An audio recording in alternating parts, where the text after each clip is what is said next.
couple things. First, if a lot of the places that are a problem are the ones that were built from the 1960s to the 1980s before rules and regulations started to change. Then the rules and regulations changed, and most likely the county government and the developer who had to do it used those rules to do what they were told to do. So if they took care of the stormwater management problem, why should they have to still then pay a new tax to help the areas that didn't do it that way? So that's not fair. And you know, you see a housing development where they have their stormwater management ponds and things like that.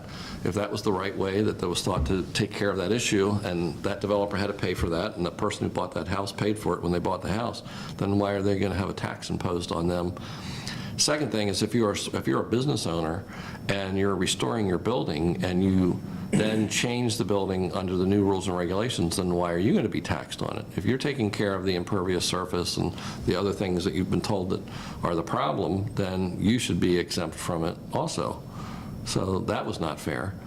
When it came down to, and I also talk about rules and regulations that need to be examined because they cause people to do impervious surface. One example I use is if you're a farmer and you have animals, if you're a cattle farmer or dairy farmer, you're required to build a concrete pavement to put the manure on that concrete pavement.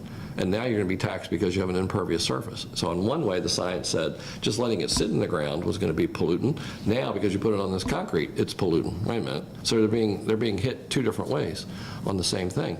Or let's say you build a building and you're required to put in a certain number of parking spaces. You know, you're building a shopping center. How many shopping centers do you go by, and probably at least a third of those parking lots are never used except maybe on Christmas Eve. So we require them through state and county regulations to put in a certain amount of impervious surface, and then now we're going to tax them on it. So that's not fair either.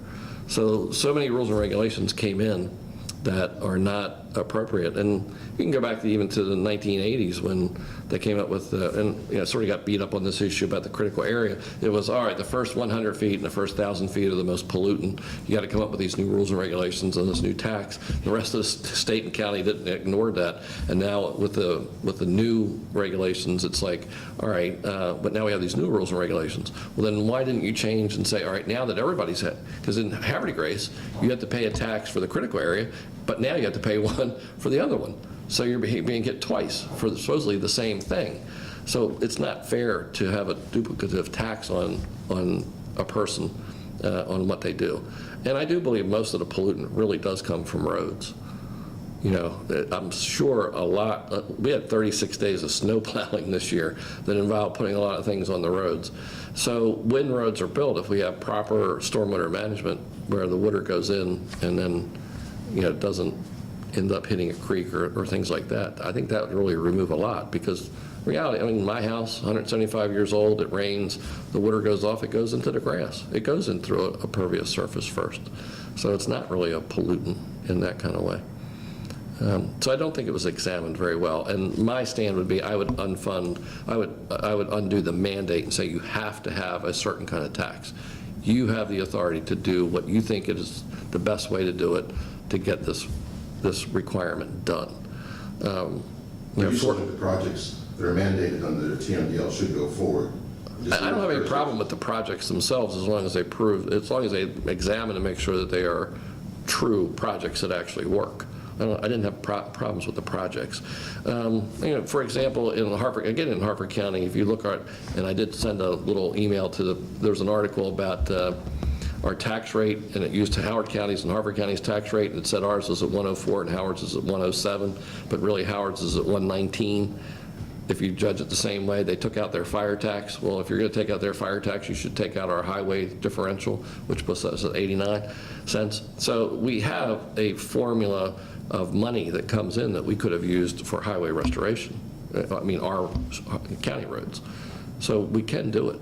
And again, I had mentioned the other taxes that we had. And ultimately, I know that they're going to push it on the other 14 counties, and then eventually they'll push it on the municipalities. And you know, that's not the best way to do it. And I'll just go back. One other thing. When you talked about the fields, we were redoing the field at Havre de Grace High School, And when they came in to do it, we have to do an environmental study before you ever do anything. And I think that's appropriate. And they went, oh my God, look how polluted this piece of property is. And they were stunned, and I said, oh, when I was a kid, it was a coal field. That's where all the coal was stored. And when the guy shut the business down, guess what? A lot of it just got buried there. So that was something that happened 50 years ago.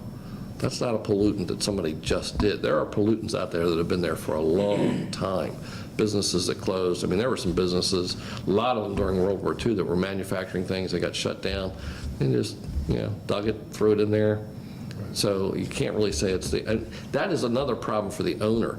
I mean, we had this did anybody follow the Water Street issue? I was buying, as county executive, we were buying parcels of land on the waterfront in Havre de Grace, and they said there were environmental problems there.